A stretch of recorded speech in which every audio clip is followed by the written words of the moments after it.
It is 1931 in Orange Park, Florida. Morning light fills a small nursery with two cribs standing side by side. One holds a 10-month-old boy, the other, a 7.5-month-old chimpanzee. In the dining room, breakfast is already set.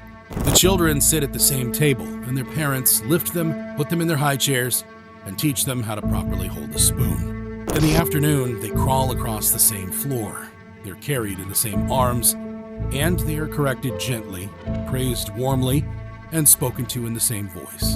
Then, at night, they are carried back to the cribs and tucked into blankets. At that moment, it looks like a young family learning how to raise two children at once. But the people standing over those cribs are not simply raising them. The nursery is also a laboratory. The parents are both scientists, and the two infants' routines are matched on purpose. The words, the corrections, the rewards, all of it is shared by design, and nothing is left to chance. They're attempting to answer a radical question. How human can a chimpanzee become when raised inside a human world? The logic is airtight. Control the environment, and you control the outcome. But what was meant to prove mastery over development becomes an encounter with something beyond mastery. Observation is constant, and the routines do not change. But something in the room refuses to yield. Suddenly, the experiment is no longer about what they can control. It is about what or who they cannot. The house belonged to the Kellogg family. The husband, Winthrop Niles Kellogg, was a professor of psychology at Indiana University, trained in experimental and comparative research. He studied learning, behavior, and the measurable patterns that link species together. Then his wife, Luella Kellogg. She was not just a passive observer either. She assisted in the daily care, the testing routines, the careful documentation that would later become their book, The Ape and the Child. This was not an improvised idea. Winthrop Kellogg was long fascinated with nurture versus nature, and when their son, Donald, was born, it was an opportunity he had to grasp quickly. In June of 1931, the Kelloggs arranged to receive a young chimpanzee from the Yale Laboratories of Primate Biology. The animal was 7.5 months old, and her name was Gua. From the first day, she was integrated into the household alongside their 10-month-old son, Donald. Meals were shared, clothing was fitted, beds were placed in the same nursery, and the daily schedule was synchronized. Words were repeated deliberately, and corrections were matched. The design was clear. The Kelloggs would control the environment and then observe development. But to understand why two trained researchers would bring a chimpanzee into their own home, we have to step outside the house. In 1913, psychologist John B. Watson published Psychology as the Behaviorist Views It, arguing that psychology should abandon introspection and focus entirely on observable behavior. He wrote that the behaviorist recognized no dividing line between man and brute. Human and animal behavior, he argued, could be studied under the same principles. Watson went further. In 1924, he made a claim that became a quote of the era, and that was to give him a dozen healthy infants and complete control over their environment, and he could train any one of them to become any type of specialist. They could become a doctor, a lawyer, or an artist, regardless of background. The message was unmistakable. The environment builds the person.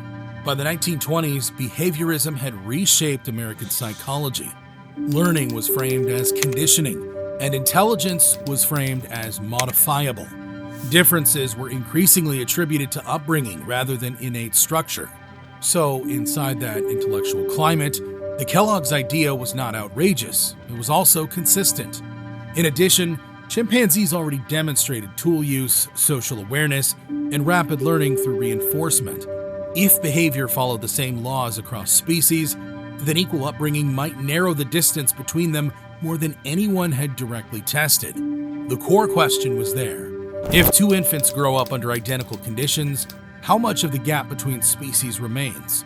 So, that day in June 1931, that question stopped being theoretical. Two cribs were placed side by side, and the experiment began. When Gua arrived, she was light enough to be carried against Luella's hip, and Donald, a few months older, was already crawling across the floor with determination, pulling himself up against chairs and table legs. From that day forward, the nursery became shared territory.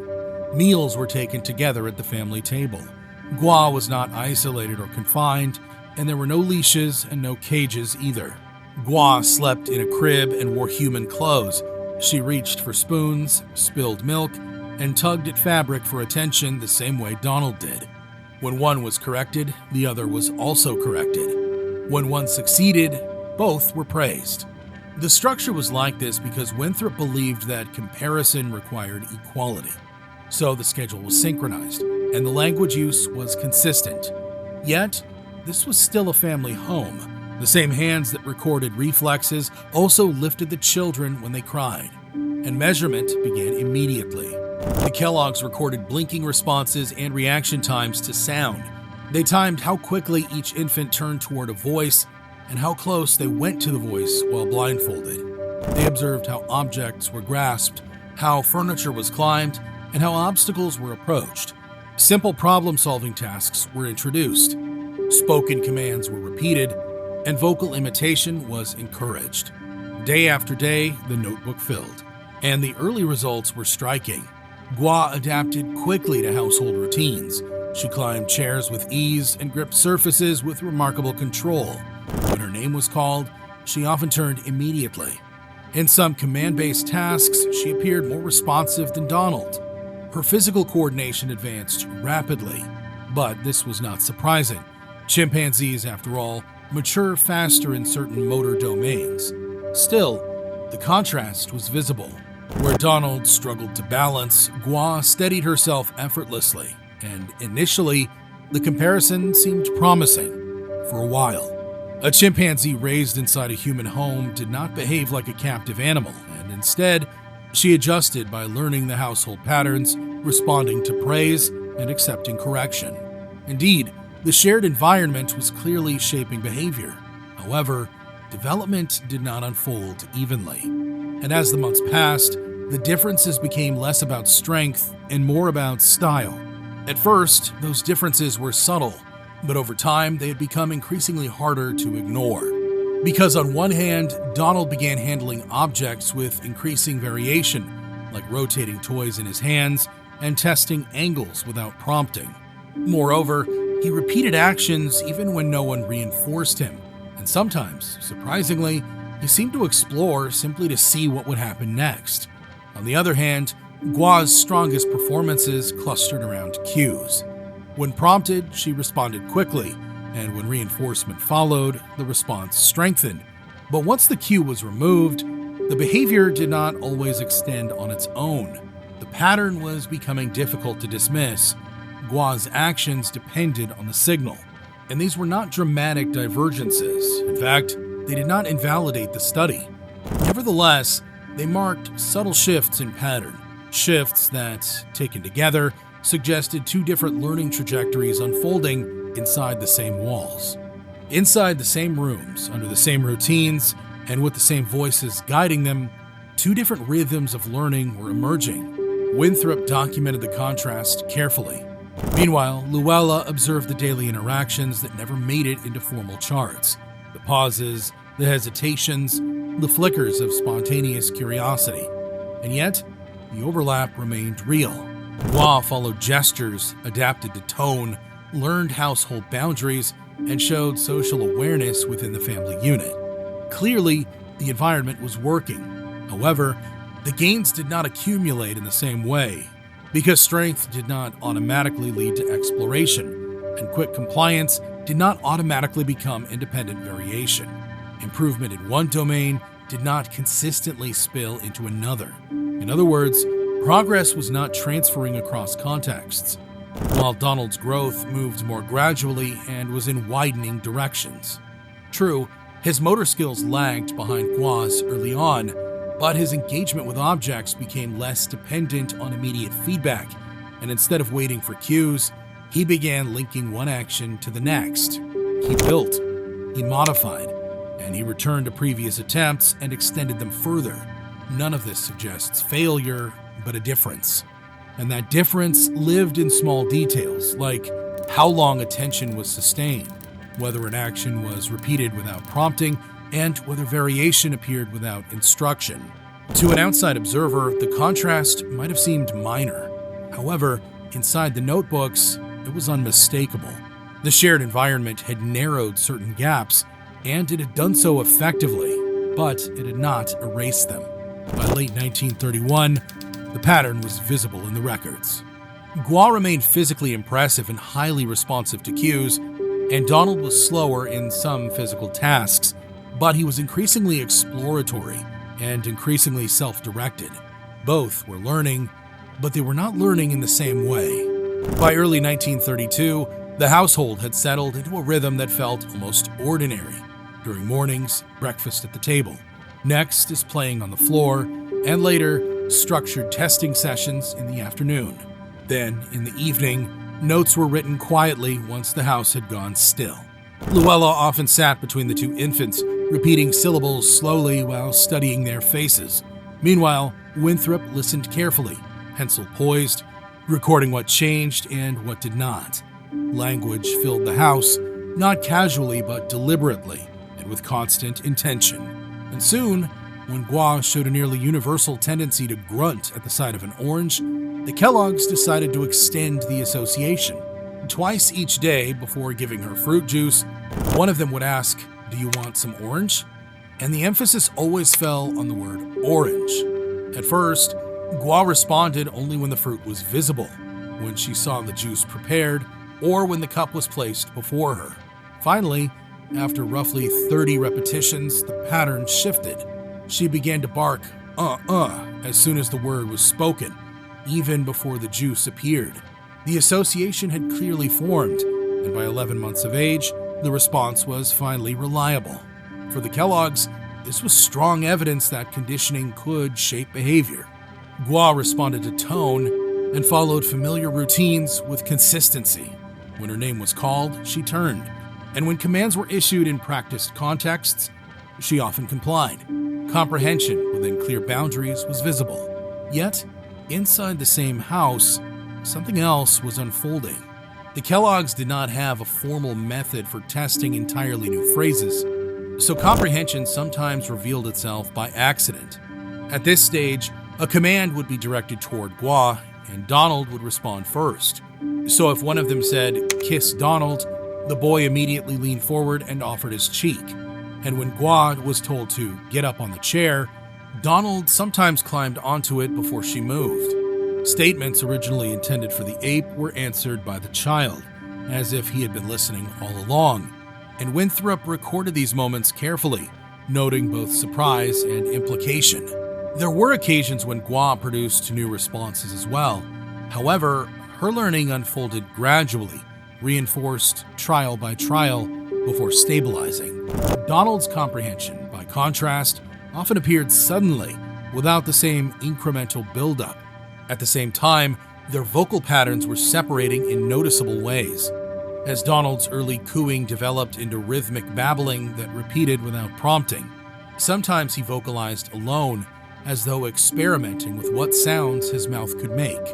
Consonants and vowels blended unpredictably, and the sounds were not always tied to immediate needs. In fact, they seemed exploratory rather than reactive. Luella would echo him softly, smiling when he varied a syllable, while Winthrop documented each shift. And Gua vocalized as well, yet her sounds remained anchored to emotion, excitement, frustration, anticipation in forms of short cries, soft calls, and quick barks that appeared and then faded without sustained repetition. They did not stretch into extended sequences or branch into new combinations. The orange conditioning demonstrated that she could associate a sound with a word, and reinforcement clearly worked. Nevertheless, the restless vocal experimentation that typically precedes speech did not expand in her case. Weeks passed, and the modeling continued with steady repetition and unwavering attention. Still, structured speech did not emerge. Meanwhile, Donald's sounds began attaching themselves to people and objects with growing intention, such as calling Gua Gya and using simplified forms of familiar routines. din din for dinner, bow wow for dogs. His syllables were no longer random, they were becoming purposeful. But then Winthrop noticed something that unsettled him more deeply. In his notes, he recorded moments when Donald imitated Gua's calls, including a guttural bark-like vocalization. The study had assumed that immersion in human language would draw the chimpanzee upward. Instead, influence flowed both ways. Donald continued acquiring words, and Gua continued responding to conditioned cues. However, their developmental trajectories were no longer converging. By the 9th month, the pattern was consistent and increasingly difficult to reinterpret. Gua followed tone and gesture, adapted to routines, and demonstrated learned associations, yet she did not begin constructing speech. After 9 months, the Kellogg's decided to end the study and return Gua to the Yerkes Laboratory of Primate Biology, leaving Florida and returning to Indiana, as their nursery was rearranged to now accommodate just 1 crib instead of 2. There had been no catastrophe and no public controversy. Nevertheless, something decisive had happened inside that house.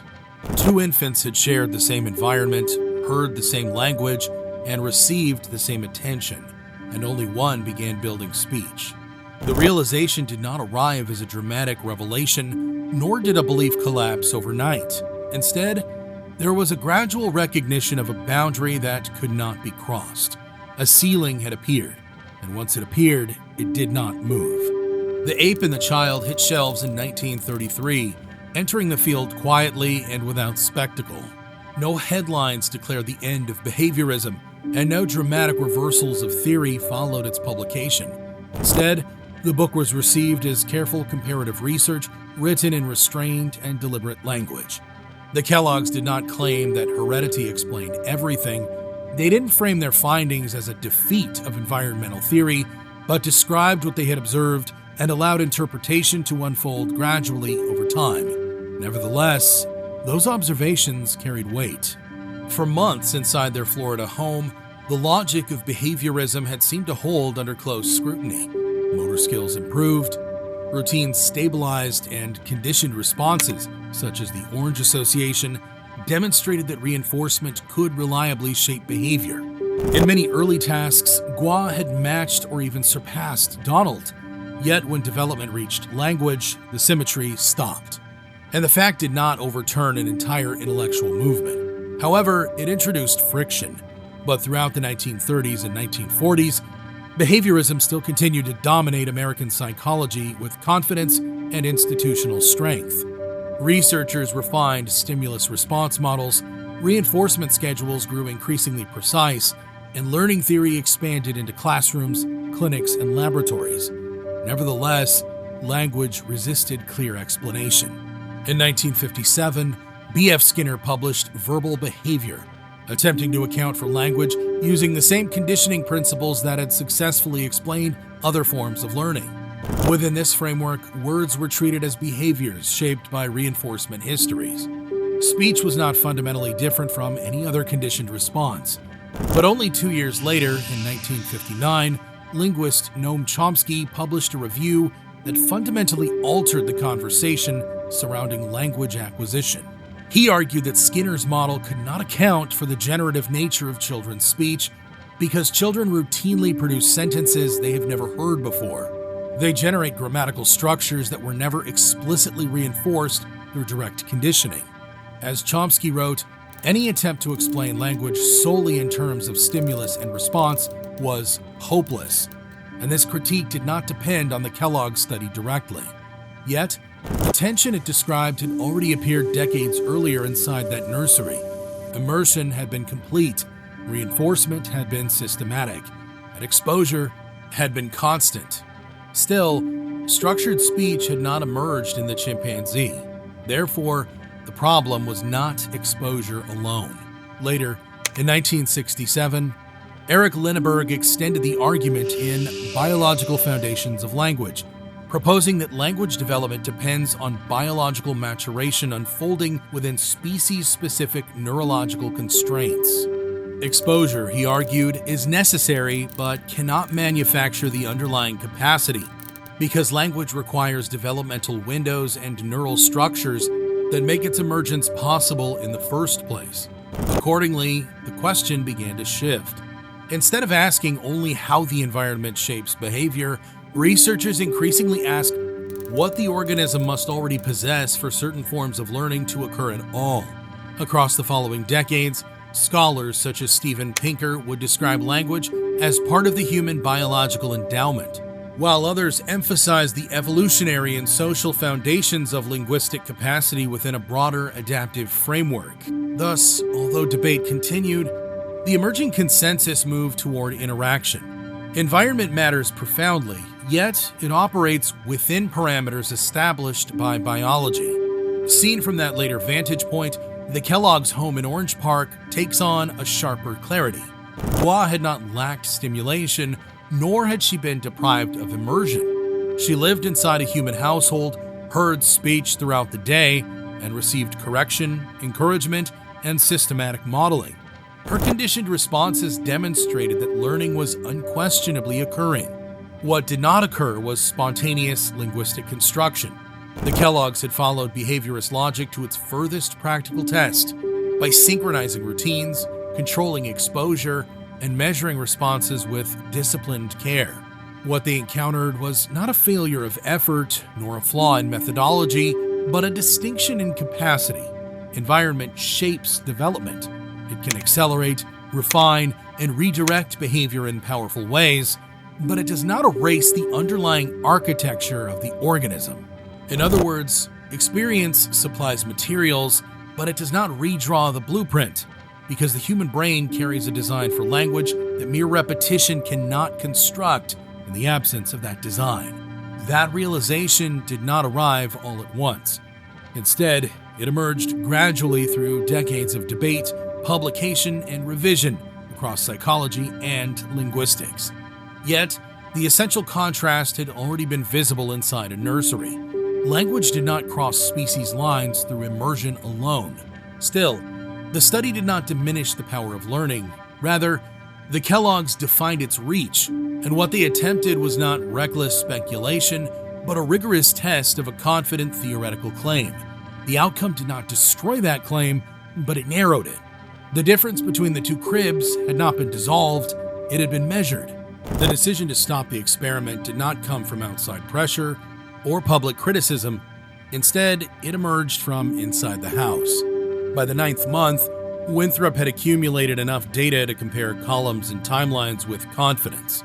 But he was also comparing something less quantifiable, the sound of his son's voice against what he expected it to become. Donald was speaking, yet not with the typical momentum observed at his age. The imitation of Gua's calls had been documented, and the pace of verbal growth was being watched more closely. What had begun as a test of environmental influence was becoming a question about their own child. In The Ape and the Child, the explanation for ending the study is limited. Winthrop wrote that the experiment was terminated after 9 months, partly out of concern for Donald's speech development, and there is no extended reflection on risk and no dramatic confession of doubt. The tone remains scientific. In the early 1930s, research oversight did not resemble what it would later become. There were no institutional review boards reviewing proposals before infants entered experiments, and there were no formalized federal standards requiring systematic risk-benefit analysis. The language of human subjects' protection had not yet solidified into policy. Likewise, the structured ethical frameworks familiar today, including the principles later articulated in the 1979 Belmont Report, like respect for persons, did not exist in 1931. Universities did not impose the procedural barriers that now govern comparative studies involving children. Indeed, the Kellogg's were operating within the professional norms of their era. Still, the arrangement carried unavoidable tension. A father was measuring his son against a chimpanzee, which required equal treatment, which in turn required shared routines and shared immersion in language. And shared immersion meant shared risks. So when Donald began echoing Gua's calls, the abstract research question narrowed, but Winthrop did not describe the development as harm. However, he recorded it carefully. The comparison had been designed to test how far environmental shaping could extend. It had not been designed to test how much deviation a parent was willing to tolerate. So the study stopped. Gua was returned as the Kellogg's prepared to leave Florida for Indiana, and the notebooks were organized for publication. Later accounts indicate that Donald's speech developed normally after the experiment ended. No evidence of lasting impairment. Still, the pause had been sufficient. The research question had reached its practical boundary, and parental responsibility outweighed continued observation. Looking at it now, the study understandably raises ethical questions. Today, any proposal involving an infant raised alongside a non-human primate would undergo extensive institutional review. Investigators would be required to demonstrate minimal risk and clear scientific justification, and those safeguards are products of decades of reform and ethical reflection. When Winthrop presented the findings in 1932 at the Midwestern Psychological Association, the reception was analytical rather than alarmed. Newspaper coverage emphasized early motor comparisons and the divergence in speech. The study was regarded as unusual, but legitimate within its context. It did not produce a scandal, but it produced data, and its ending carried significance beyond publication. Inside that house, a scientific hypothesis had encountered a parental threshold. The ambition to test environmental determinism had extended as far as it reasonably could within a family setting. What remained was not regret nor triumph, but definition. The Kellogg's did not abandon behaviorism, nor did they declare heredity supreme. They documented what exposure could accomplish and what it could not accomplish. So in that sense, the study did not collapse a theory, it refined it. The environment shapes behavior and can alter trajectories, but it operates within biological structure and ethical boundaries. The chimpanzee did not become human. The child did not become a chimpanzee. Between those two outcomes lies the enduring question the study illuminated, not whether nurture matters, but how far it reaches. In the decades that followed, psychology and linguistics moved toward a more integrated view of mind and biology. Children were shown to generate grammar without explicit instruction, and neurological research identified specialized regions associated with language. The human brain appeared not as an empty vessel, but as an organized system prepared for certain forms of growth. The nursery in Orange Park became one vivid illustration of that broader shift. Today, the study is cited as a historical case in comparative psychology, but its design would not pass modern ethical review because its methods reflect a different era. Yet, the underlying question continues to surface in new forms. How much can early intervention accomplish? How much does the environment shape intelligence, personality, and capacity? The Kellogg experiment did not dismantle the importance of nurture. It clarified its reach. And what we have now is a clearer understanding of what experience can shape and what it cannot. Thank you for watching this experiment documentary. If you want to learn more about experiments, consider subscribing and watch this next video.